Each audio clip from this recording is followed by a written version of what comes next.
Hello दोस्तों, आप सभी को हमारे यूट्यूब चैनल अभिनव क्लासेस मोस्ट वेलकम है। दोस्तों ये वीडियो है बिहार दरोगा प्रैक्टिस सेट नंबर आपका ये 204 नंबर का प्रैक्टिस सेट। दोस्तों इसमें 50 क्वेश्चन आंसर डिस्कस करते हैं, जिसमें आपका एमसीक्यू बेस्ड क्वेश्चन होता है, जीएस होता है इम्पोर्टेंट, इसके बाद जीके होता है और करंट का भी पार्ट्स इसमें शामिल करते हैं।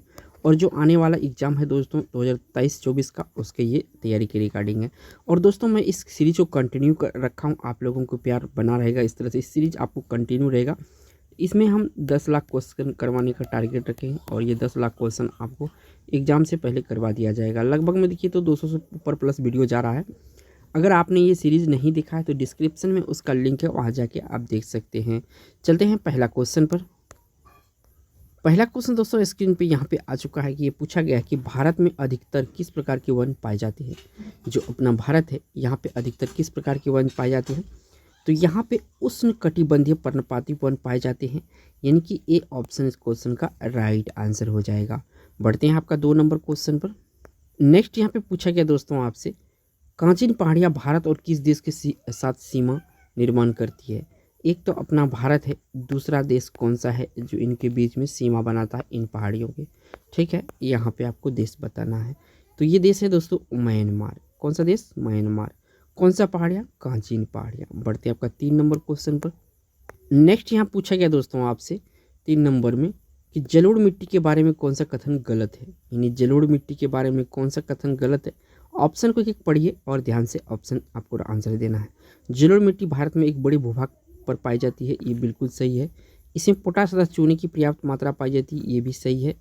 इस मृदा में मिट्टी में गहन कृषि की जाती है, नहीं ये ऐसा नहीं है। ठीक है ना। नवीन जलोढ़ मृदा को बांगर कहते हैं, बिल्कुल सही है। और पुरानी को खादर कहते हैं।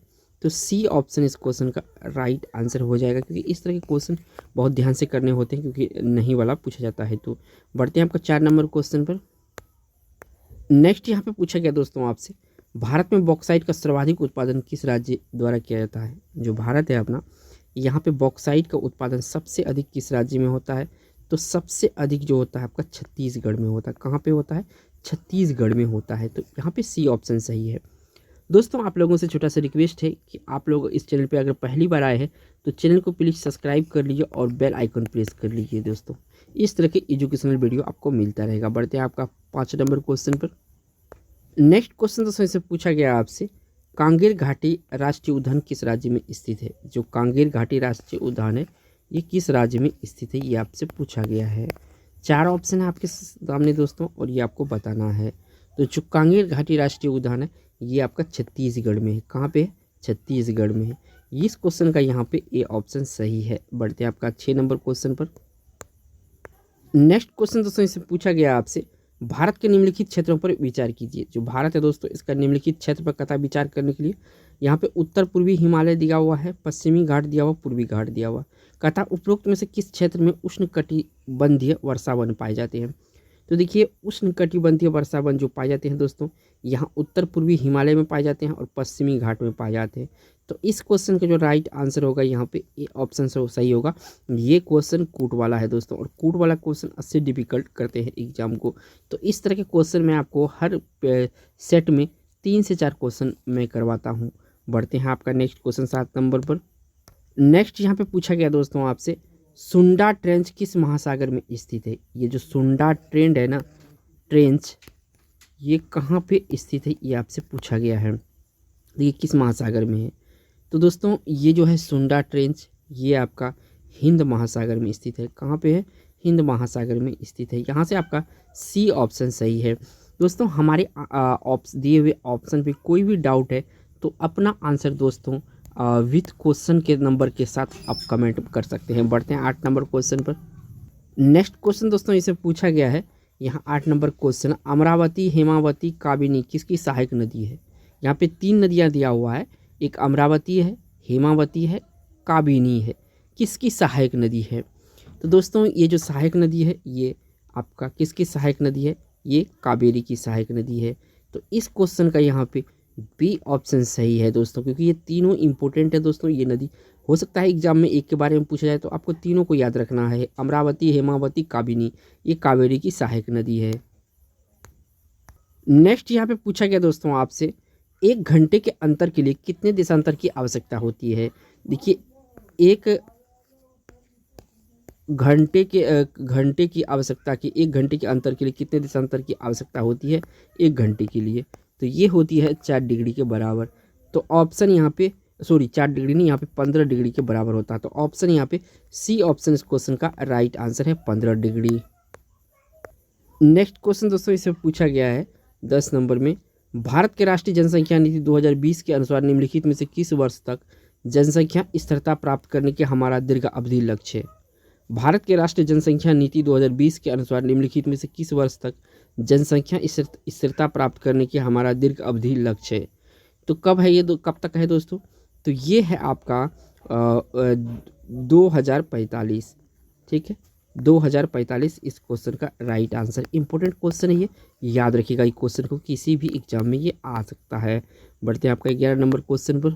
नेक्स्ट क्वेश्चन दोस्तों इससे पूछा गया आपसे 11 नंबर का क्वेश्चन है कि गाय की नस्लों में कौन से विदेशी नस्ल की गाय है?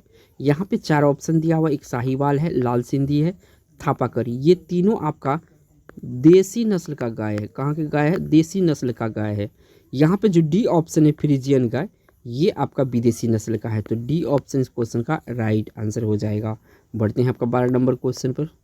नेक्स्ट क्वेश्चन दोस्तों इसे पूछा गया आपसे 12 नंबर में, पाइप्ड प्राकृतिक गैस प्रयोग किया जाता है। पाइप्ड प्राकृतिक गैस प्रयोग किया जाता है, किसके लिए प्रयोग किया जाता है दोस्तों? पाइप्ड प्राकृतिक गैस। तो ये जो प्रयोग किया जाता है दोस्तों, ये आपका भोजन पकाने के लिए इस्तेमाल किया जाता है। बी ऑप्शन इस क्वेश्चन का राइट आंसर है, भोजन पकाने के लिए। बढ़ते हैं 13 नंबर पर। नेक्स्ट क्वेश्चन दोस्तों इसे पूछा गया आपसे 13 नंबर में, किस प्रकार की अभिक्रिया से सबसे अधिक हानिकारक विकिरण पैदा होती है? सबसे हानिकारक जो विकिरण पैदा होती है ये होती है आपका विखंडन अभिक्रिया से। किससे होती है? विखंडन अभिक्रिया से। बी ऑप्शन यहाँ से सही है। बढ़ते हैं आपका 14 नंबर क्वेश्चन पर। नेक्स्ट यहाँ पे 14 नंबर का क्वेश्चन है और इसमें पूछा गया दोस्तों कि निम्नलिखित में से किसका उपयोग परमाणु भट्टी में नियंत्रक छड़ों की तरह किया जाता है? परमाणु भट्टी में नियंत्रक छड़ के रूप में किया जाता है, तो किसका उपयोग किया जाता है? तो ग्रेफाइट का इस्तेमाल किया जाता है। यहाँ पे किसका इस्तेमाल किया जाता है? ग्रेफाइट का। सी ऑप्शन यहाँ से सही है। बढ़ते हैं आपका 15 नंबर क्वेश्चन पर। नेक्स्ट यहाँ पे दोस्तों पूछा गया आपसे 15 नंबर में और ये केमिस्ट्री से क्वेश्चन है, चीली सोरा किसका सामान्य नाम है? जो चीली सोरा होता है दोस्तों, चीली सोरा, ये किसका सामान्य नाम है, यानी साधारण नाम है? तो ये साधारण नाम जो है ये है सोडियम नाइट्रेट का। किसका है? सोडियम नाइट्रेट का। तो सी ऑप्शन इस क्वेश्चन का राइट आंसर हो जाएगा। बढ़ते हैं आपका नेक्स्ट क्वेश्चन 16 नंबर पर। नेक्स्ट क्वेश्चन दोस्तों इसे पूछा गया है आपसे कि निम्नलिखित में से कौन कार्बोलिक अम्ल के नाम से भी जाना जाता है? इसमें कार्बोलिक अम्ल के नाम से जाना जाता है। इसमें 16 नंबर में आपसे पूछा है कि कौन से कार्बोलिक अम्ल के नाम से जाना जाता है? तो कार्बोलिक अम्ल के नाम से जाना जाता है दोस्तों आपका फिनॉल। कौन जाना जाता है? फिनॉल जो है कार्बोलिक अम्ल के नाम से जाना जाता है। और केमिस्ट्री से अच्छा क्वेश्चन है ये। नेक्स्ट क्वेश्चन दोस्तों इससे पूछा गया आपसे 17 नंबर में, परमाणु तत्व संख्या 29 किससे संबंधित है? जो परमाणु तत्व संख्या 29 है ये किससे संबंधित है? कौन से ब्लॉक से संबंधित है? तो दोस्तों ये डी ब्लॉक से संबंधित है। किससे संबंधित है? डी ब्लॉक से संबंधित है।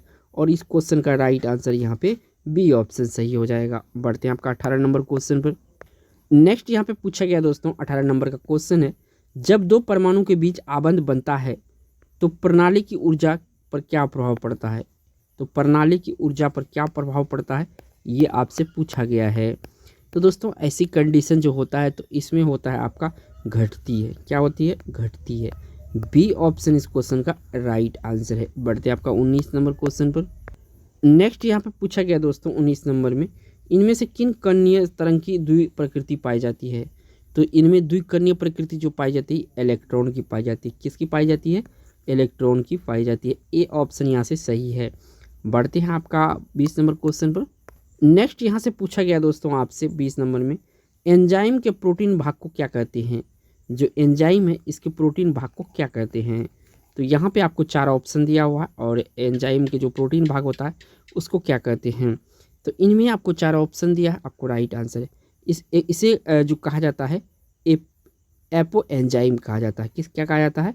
प्रोटीन वाले भाग को एपो एंजाइम कहा जाता है। बी ऑप्शन इस क्वेश्चन का राइट आंसर हो जाएगा। बढ़ते हैं आपका 21 नंबर क्वेश्चन पर।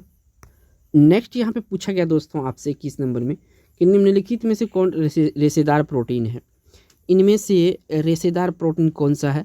तो यहाँ पे जो डी ऑप्शन है केरेटिन, ये एक रेशेदार प्रोटीन होता है। कौन सा? केरेटिन। बढ़ते हैं आपका नेक्स्ट क्वेश्चन जो कि आपका 22 नंबर का होगा। नेक्स्ट यहाँ पूछा गया दोस्तों आपसे 22 नंबर का क्वेश्चन है कि निम्नलिखित में से कौन सी किसी भी पाचक एंजाइम का स्रावन नहीं करता है। इनमें से पाचक एंजाइम का स्रावन नहीं करता है तो देखिए जो करता है पहले उसको चेक करते हैं। लाल ग्रंथि करता है, अग्नाशय करता है, यकृत करता है, ये तीनों करने वाला है, ठीक है ना, ये तीनों करने वाला है। यहाँ पे जो आपका क्षुद्रांत्र की ग्रंथियाँ हैं ये किसी भी एंजाइम का स्रावन नहीं करता है, बाकी जो है स्रावन करता है। तो डी ऑप्शन इस क्वेश्चन का यहाँ पे राइट आंसर हो जाएगा। बढ़ते हैं 23 नंबर क्वेश्चन। नेक्स्ट यहाँ पे पूछा गया दोस्तों आपसे 23 नंबर क्वेश्चन में विटामिन B2 का अन्य क्या नाम है। विटामिन B2 का अन्य क्या नाम है। ये विटामिन के नाम ना अक्सर बिहार दरगाह के एग्जाम में पूछा जाता है, तो याद रखिएगा। विटामिन B2 का जो रासायनिक नाम है या अन्य नाम है ये राइबोफ्लेविन है। क्या है? राइबोफ्लेविन है। थोड़ा सा यहाँ पे कुछ प्रॉब्लम आ गया है। नेक्स्ट यहाँ पे पूछा गया दोस्तों आपसे 24 नंबर में मूत्र का असामान्य घटक है। इनमें जो मूत्र का असामान्य घटक है ये कौन सा घटक है। यहाँ पे जो मूत्र का असामान्य घटक है ये जो है दोस्तों इनमें जो ये है घटक है सोडियम यूरिया क्रिएटिनिन, ये घटक होता है। जो एल्ब्यूमिन है ये घटक नहीं होता है, तो असामान्य घटक है। डी ऑप्शन इस क्वेश्चन का राइट आंसर हो जाएगा। बढ़ते हैं आपका 25 नंबर क्वेश्चन पर। नेक्स्ट क्वेश्चन यहाँ पे पूछा गया दोस्तों 25 नंबर में महारंध्र जो एक द्वारक है निम्न में से कहाँ होता है। महारंध्र जो एक द्वारक है निम्न में से कहाँ होता है। तो ये होता है दोस्तों कपाल में। कहाँ पे होता है? कपाल में होता है। ए ऑप्शन इस क्वेश्चन का राइट आंसर है। बढ़ते हैं आपका 26 नंबर क्वेश्चन पर। नेक्स्ट यहाँ पूछा गया दोस्तों आपसे 26 नंबर में मानव रुधिर का पीएच मान कितना होता है। जो मानव रुधिर है इसका पीएच मान कितना होता है ये आपसे पूछा गया है। तो इसका होता है 7.4 होता है। कितना होता है? तो 7.4 होता है। यानी बी ऑप्शन इस क्वेश्चन का राइट आंसर हो जाएगा, 7.4 हो जाएगा। बढ़ते हैं आपका 27 नंबर क्वेश्चन पर। नेक्स्ट यहाँ पे पूछा गया दोस्तों 27 नंबर का क्वेश्चन है कि ईसीजी किसकी गतिविधि को दर्शाता है। जो ईसीजी होता है दोस्तों इसकी किसकी गतिविधि को दर्शाता है ये आपसे पूछा गया है। तो ये दर्शाता है जो आपका एक जो ये आपका हृदय होता है इनकी गतिविधि को दर्शाता है। देखिए इसका नाम में ही हृदय छुपा है। ई से होता है इलेक्ट्रिक, सी से होता है कार्डियो। कार्डियो शब्द जो होता है ये हृदय के लिए ही इस्तेमाल होता है। तो इलेक्ट्रिक कार्डियोग्राफ होता है ये इसका फुल फॉर्म। तो फुल फॉर्म कभी कभी एग्जाम में पूछा जाता है, तो इनको भी याद रखिएगा, मैं बता दिया हूँ आपको। बढ़ते हैं 28 नंबर क्वेश्चन पर। नेक्स्ट यहाँ पे पूछा गया दोस्तों आपसे कि निम्न में से कौन सा दोनों बहिस्रावी ग्रंथि अंतःस्रावी ग्रंथि के रूप में व्यवहार नहीं होता है। तो दोनों बहिस्रावी ग्रंथि और अंतःस्रावी ग्रंथि के रूप में व्यवहार नहीं होता है, तो इनमें कौन सा है। 4 ऑप्शन है, आपको राइट आंसर करना है। तो जो पीयूष ग्रंथि होता दोस्तों ये व्यवहार जो है अंतःस्रावी ग्रंथि का व्यवहार नहीं करता है। ए ऑप्शन सही है, बाकी ये करता है, ठीक है। बढ़ते हैं आपका 29 नंबर क्वेश्चन पर। नेक्स्ट यहाँ पे दोस्तों पूछा गया आपसे 29 नंबर में निम्न में कौन सा प्रक्रम अंधकार के समय पादपों के साथ संबंध होते हैं, या अंधकार के समय ये प्रक्रम होता है पादपों में। तो ये होता है चालन और शोषण। डी ऑप्शन सही है। और जो वाष्पोत्सर्जन और शोषण होता है ये सब नहीं होता है, तो इस क्वेश्चन का यहाँ पे डी ऑप्शन सही है। बढ़ते हैं आपका 30 नंबर क्वेश्चन पर। नेक्स्ट यहाँ से दोस्तों पूछा गया आपसे 30 नंबर में किसी वृक्ष को अधिकतम हानि निम्न में से कैसे पहुँचती है। अधिकतम हानि जो होता है निम्न में से कैसे पहुँचती है ये आपसे पूछा गया है। तो सबसे ज़्यादा जो हानि होती है वृक्ष की, ये उसकी छाल अगर किसी तरह से नष्ट हो जाए तो सबसे ज़्यादा हानि होती है। तो डी ऑप्शन यहाँ से सही है। नेक्स्ट यहाँ पे पूछा गया दोस्तों आपसे 31 नंबर का क्वेश्चन है कि शुद्ध जल का तापमान फ़ारेनहाइट पर जम जाता है। यानी कि फ़ारेनहाइट में आपको बताना है कि शुद्ध ताप जो जल जो होता है, शुद्ध जल कौन से तापमान पे ये जम जाता है, यानी कि टेम्परेचर के बारे में पूछा है और ये आपको फ़ारेनहाइट में बताना है। तो ये होता है दोस्तों 32 डिग्री फ़ारेनहाइट। कितने? 32 डिग्री फ़ारेनहाइट होता है। तो यहाँ से आपका ए ऑप्शन इस क्वेश्चन का राइट आंसर है।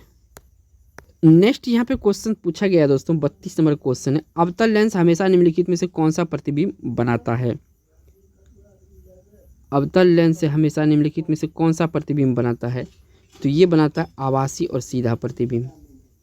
आभासी और सीधा प्रतिबिंब बनाता है। बी ऑप्शन यहाँ से सही है।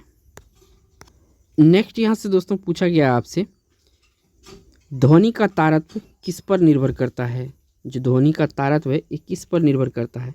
तो ध्वनि की आवृत्ति पर निर्भर करता है ध्वनि की तारत्व, यानी सी ऑप्शन यहाँ से सही है। बढ़ते हैं आपका 34 नंबर क्वेश्चन पर। नेक्स्ट यहाँ से पूछा गया दोस्तों आपसे 34 नंबर में, गैलीलियो के गिरते पिंड के नियम और किस नाम से जाना जाता है? जो गैलीलियो के गिरते पिंड है उसे किस नाम से जाना जाता है यहाँ पे? तो उसे दोस्तों और किस नाम से जाना जाता है? तो उसे जाना जाता है आपका न्यूटन का पहला नियम। किस नियम से? न्यूटन का पहला नियम से जाना जाता है। बी ऑप्शन यहाँ से सही है। बढ़ते हैं 35 नंबर क्वेश्चन। नेक्स्ट यहाँ से पूछा गया दोस्तों आपसे 35 नंबर में, इनमें से कौन सा ऊर्जा की इकाई नहीं है? इनमें से कौन सा इस ऊर्जा का इकाई नहीं है? यहाँ पे आपको 4 ऑप्शन दिया है, इनमें ऊर्जा का इकाई नहीं है, उनके बारे में बताना है। तो ऊर्जा का इकाई जो इनमें है, ये जो kg-ms है, यानी ये कोई भी ऊर्जा का इकाई नहीं है, बाकी ये nm, जूल, WS ये सब होता है। बढ़ते हैं आपका 36 नंबर क्वेश्चन पर। नेक्स्ट क्वेश्चन दोस्तों इसमें पूछा गया आपसे 36 नंबर में, रेक्टिफायर का उपयोग निम्न में से किसके परिवर्तन में किया जाता है? तो रेक्टिफायर का जो उपयोग किया जाता है, इसे जो AC सिग्नल होता है, AC जो वोल्टेज होता है, इसको कन्वर्ट किया जाता है DC में। किस में किया जाता है? DC में, यानी डायरेक्ट करंट में इसको कन्वर्ट किया जाता है। तो यहाँ पे जो आपका जो यंत्र या युक्ति लगाई जाती है दोस्तों, या जो डिवाइस लगाई जाती है, ये आपका रेक्टिफायर का काम करता है। तो यहाँ पे देखिए इस तरह से मैं आपको समझा दिया हूँ, भूलेंगे नहीं। AC to DC का जो युक्ति होता है ये होता है आपका रेक्टिफायर। तो यहाँ से आपका सी ऑप्शन क्वेश्चन का राइट आंसर हो जाएगा। नेक्स्ट यहाँ पे दोस्तों पूछा गया आपसे 37 नंबर में, उच्चतम न्यायालय के न्यायाधीशों की संख्या को बढ़ाने की शक्ति किसके पास है? जो न्यायालय में न्यायाधीश होता है उनको संख्या बढ़ाने का शक्ति किसके पास है? तो ये शक्ति होता है जो राष्ट्रपति होता है, इसके पास होता है। बी ऑप्शन यहाँ से सही है। बढ़ते हैं आपका 38 नंबर क्वेश्चन पर। नेक्स्ट यहाँ से पूछा गया दोस्तों आपसे 38 में कि लोकसभा की बैठक किस प्रकार समाप्त की जाती है? जो लोकसभा की बैठक है किस प्रकार समाप्त की जाती है?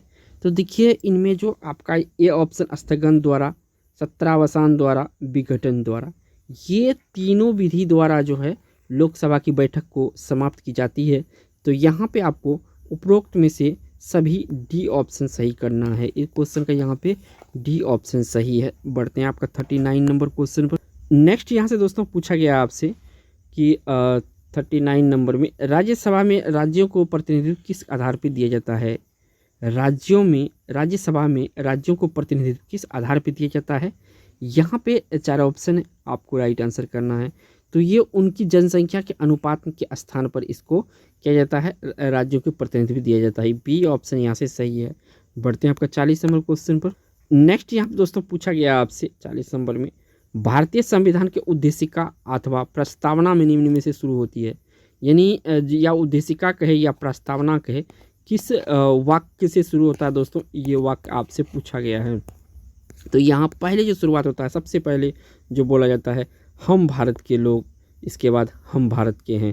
तो डी ऑप्शन इस क्वेश्चन का राइट आंसर हो जाएगा। बढ़ते हैं 41 नंबर क्वेश्चन पर। नेक्स्ट यहाँ पे दोस्तों आपसे पूछा गया है 41 नंबर का क्वेश्चन है कि संविधान के किस संशोधन द्वारा लोकसभा के सदस्यों की संख्या 525 से बढ़ाकर 545 कर दी थी? यानी अभी जो वर्तमान में है ये कितना होता है? तो 552 होता है, लेकिन 45 ही होता है एक्चुअल में, ठीक है। और इसको बढ़ाकर जो है ना 545 कर दिया था। तो ये कौन से नंबर के संशोधन थे? तो ये आपका दोस्तों 51वें नंबर के संशोधन थे। तो यहाँ से आपको डी ऑप्शन इस क्वेश्चन का राइट आंसर हो जाएगा। बढ़ते हैं आपका 42 नंबर क्वेश्चन पर। नेक्स्ट यहाँ से पूछा गया दोस्तों आपसे 42 नंबर में, राज्य के सीमा क्षेत्र में वृद्धि, कमी, नाम परिवर्तन से संबंधित विधेयक पर निम्नलिखित में से किसकी पूर्व मंजूरी आवश्यक है? तो राज्यों की सीमा, इसके बाद क्षेत्र में वृद्धि, कमी, नाम परिवर्तन संबंधित विधेयक पर निम्नलिखित में से किसकी पूर्व मंजूरी ज़रूरत है? मतलब कि जो असाइनमेंट होता है उसमें इसको करना होता है। तो ये जो है इस क्वेश्चन का राइट आंसर हो जाएगा राष्ट्रपति। किसका? राष्ट्रपति। तो इस क्वेश्चन का जो राइट आंसर है, 1 मिनट, राष्ट्रपति नहीं, इसमें 1 मिनट, इसका मंजूरी होता है 1 मिनट, संसद का मंजूरी होता है। किसका? संसद का। ठीक है, देखिए इसमें पूछा था क्या कि किसकी पूर्व मंजूरी आवश्यक है, तो पूर्व सबसे पहले संसद की मंजूरी आवश्यक है। ठीक है ना, तो याद रखिएगा, इंपॉर्टेंट क्वेश्चन है। बढ़ते हैं 43 नंबर क्वेश्चन पर। नेक्स्ट यहाँ पे क्वेश्चन दोस्तों आपसे पूछा गया है 43 नंबर में, निम्नलिखित में से कौन सा सही सुमेलित नहीं है? देखिए, समानता का अधिकार अनुच्छेद 14 से 18 में है, बिल्कुल सही है ये। इसके बाद स्वतंत्रता का अधिकार अनुच्छेद 19 से 22 में, बिल्कुल सही है ये। शोषण के विरुद्ध अधिकार 23 से 24, बिल्कुल सही है। यहाँ में धर्म की स्वतंत्रता का अधिकार जो है दोस्तों, ये आपका 25 से 27 में नहीं है। तो इस क्वेश्चन का जो राइट आंसर है, डी ऑप्शन यहाँ से सही हो जाएगा। बढ़ते हैं नेक्स्ट क्वेश्चन आपका 44 नंबर पर। नेक्स्ट यहाँ पे पूछा गया दोस्तों आपसे 44 नंबर में, उपराष्ट्रपति पद रिक्त होने पर कितने दिनों के भीतर चुनाव कराने का प्रावधान है? उपराष्ट्रपति का पद रिक्त होने पर कितने दिनों पर चुनाव कराने का जो प्रावधान है अपना संविधान या भारत में? तो देखिए, इसका कोई सीमा तय नहीं है। क्या है? इसका कोई सीमा तय नहीं है। ए ऑप्शन इस क्वेश्चन का राइट आंसर हो जाएगा 44 का। बढ़ते हैं आपका नेक्स्ट 45 नंबर क्वेश्चन पर। नेक्स्ट यहाँ पे क्वेश्चन दोस्तों ये पूछा गया आपसे 45 नंबर में, निम्नलिखित में से कौन सा कथन सही नहीं है? इनमें से कौन सा कथन सही नहीं है? तो यहाँ पे 4 ऑप्शन है, आपको राइट आंसर देना है। तो इनमें जो ये वाला राज्य का महाअधिवक्ता राज्यपाल के प्रसाद पर्यंत धारण करता है, बिल्कुल सही है। स्वविवेक पर आधारित कार्यों के विषय में राज्यपाल मंत्री परिषद की सलाह मानने के लिए बाध्य नहीं है, बिल्कुल सही है। राज्यपाल का वेतन और भत्ते की संचित निधि पर आधारित होता है, क्या ये सही है? तो दोस्तों ये भी आपका गलत है, ये गलत है। ठीक है, राज्यपाल राज्य की विधायिका का अंग है, ये बिल्कुल सही है। ठीक है, तो यहाँ पे हमको जो सही नहीं है वही चुनना है, तो सी ऑप्शन यहाँ से सही है। नेक्स्ट यहाँ से दोस्तों पूछा गया आपसे 46 नंबर में, निम्नलिखित में से कौन सा विषय राज्य सूची के अंतर्गत आते हैं? तो देखिए, एक होता है संघ सूची, ठीक है ना, एक होता है समवर्ती सूची और एक होता है राज्य सूची। ठीक है ना, ये तरह का होता है आपके। ठीक है, जब पॉलिटिक्स आप पढ़े होंगे पॉलिटिक्स, तो इसमें पूरा डिटेल से पढ़े होंगे। तो यहाँ पे पूछा है कि विषय राज्य सूची के अंतर्गत आते हैं। तो देखिए, यहाँ पे जो राज्य सूची के अंतर्गत आते हैं, जो आपका पुलिस है, ये राज्य सूची के अंतर्गत आते हैं। बढ़ते हैं आपका नेक्स्ट, जो कि 47 नंबर का क्वेश्चन है। नेक्स्ट यहाँ पूछा गया दोस्तों आपसे 47 नंबर में, भारतीय संविधान में अपशिष्ट विषय पर कानून बनने का अधिकार किसे प्राप्त है? यानी अपशिष्ट विषय पर जो है दोस्तों ये कानून बनाने की किसे अधिकार है? तो दोस्तों ये है आपके संसद के पास। किसके पास है? संसद के पास है। बढ़ते हैं आपका 48 नंबर क्वेश्चन पर। नेक्स्ट क्वेश्चन दोस्तों इसे पूछा गया है आपसे 48 नंबर में, राष्ट्रीय नियोजन समिति का गठन किस वर्ष किया गया था? राष्ट्रीय नियोजन समिति का गठन किस वर्ष किया गया था? तो ये किया गया था दोस्तों 1938 ईस्वी में। कब किया गया था? 1938 ईस्वी में जो है राष्ट्रीय नियोजन समिति का गठन किया गया था। तो यहाँ से आपका बी ऑप्शन इस क्वेश्चन का राइट आंसर हो जाएगा। बढ़ते हैं 49 नंबर क्वेश्चन पर। नेक्स्ट यहाँ पे पूछा गया दोस्तों आपसे 49 नंबर में, गैल, जो कि शॉर्ट फॉर्म में लिखा हुआ, कि स्थापना किस वर्ष की गई थी? तो गैल का जो स्थापना किया गया था दोस्तों, इनको किस वर्ष में किया गया था? तो ये किया गया था दोस्तों आपका 1984 ईस्वी में। कब किया गया था? 1984 ईस्वी में गैल की स्थापना किया गया था। बढ़ते हैं आपका इस वीडियो का लास्ट क्वेश्चन पर। नेक्स्ट क्वेश्चन यहाँ पे पूछा गया है 50 नंबर का क्वेश्चन है, पूर्ति स्वयं अपनी मांग उत्पन्न करती है, यह किस नियम से संबंधित है? पूर्ति स्वयं अपनी मांग उत्पन्न करती है, ग्रेसम का नियम है। क्या है इसका नियम है? ये ग्रेसम का नियम है। इकोनॉमिक्स से ये ना बहुत ही रिपोर्टेड क्वेश्चन है, ये बहुत बार रिपीट हो चुका है। किसका नियम है? पूर्ति स्वयं मांग की उत्पन्न करती, किसका नियम है? तो ये ग्रेसम का नियम है। बी ऑप्शन इस क्वेश्चन का राइट आंसर है। वीडियो अच्छा लगा तो दोस्तों एक लाइक ज़रूर कीजिएगा दोस्तों, और चैनल पे पहली बार आए हैं दोस्तों तो चैनल को प्लीज़ सब्सक्राइब कर लीजिएगा। थैंक्स फॉर वॉचिंग दोस्तों।